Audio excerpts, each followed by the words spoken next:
Friends, good afternoon. ఇదేమిటంటే మనం ఉల్లిపాయలు, పచ్చిమిరపకాయలు, కొంచెం జీలకర్ర, ఉప్పు అట్లా వేసుకుని దాంట్లో కొంచెం క్యారెట్ తురుము, కొంచెం అల్లం తురుము వేసుకుని ఇవన్నీ బాగా కలుపుకోవాలి. కలుపుకున్న తర్వాత మనకి కర్డ్ ఉంటుంది కదా, కర్డ్ని శుభ్రంగా మిక్సీ కొట్టేయాలి. ఎక్కడ ముక్కలు లేకుండా మిక్సీ కొట్టేసేసి దీంట్లో కలిపేసేసేయాలి.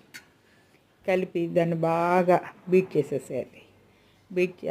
ఈ వేసేది ఏంటంటే పుట్నాల పప్పు ఉంటుంది కదా, దాంట్లో ఒక చిన్న అల్లం ముక్క, పచ్చిమిర్చి ముక్క వేసి మిక్సీ కొట్టేసి, పుట్నాల పప్పు అంటే వేపిన శనగపప్పు, దాన్ని మిక్సీ కొట్టేసి వేసేసి, ఇప్పుడు పల్చగా ఉంది కదా పెరుగు, కొంచెం గట్టి పడుతుంది. కొంచెం మనం తినే టయానికి బాగా గట్టి పడుతుంది.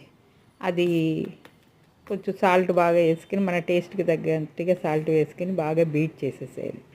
బీట్ చేసేసి, మనం డైలీ ఉల్లిపాయ తింటే చాలా మంచిదని పెద్దలు చెప్తూ ఉంటారు కదా. పిల్లలు తినడానికి ఇష్టపడరు పచ్చి ఉల్లిపాయ. వాళ్ళకి ఎలాగ పెరుగు, కొంతమంది ఒట్టి పెరుగు తినాలంటే కూడా విసుగ్గా ఉంటుంది. అలాంటి వాళ్ళకి ఇది రైస్లు కానీ, మామూలుగా అది ఎప్పుడు మనం బిర్యానీలో చేసుకుంటాము. దీన్ని కొంచెం డైలీ మనం ఇలా చేసేస్తే ఉల్లిపాయ కూడా దాంట్లో బాగా మగ్గి చాలా టేస్టీగా, పచ్చిమిరపకాయలు అన్నీ పెట్టి ఈ పౌడర్ కూడా వేస్తాం కాబట్టి టేస్టీగా ఉండి పిల్లలు ఇష్టంగా తింటారు. ఒకసారి ట్రై చేయండి ఫ్రెండ్స్.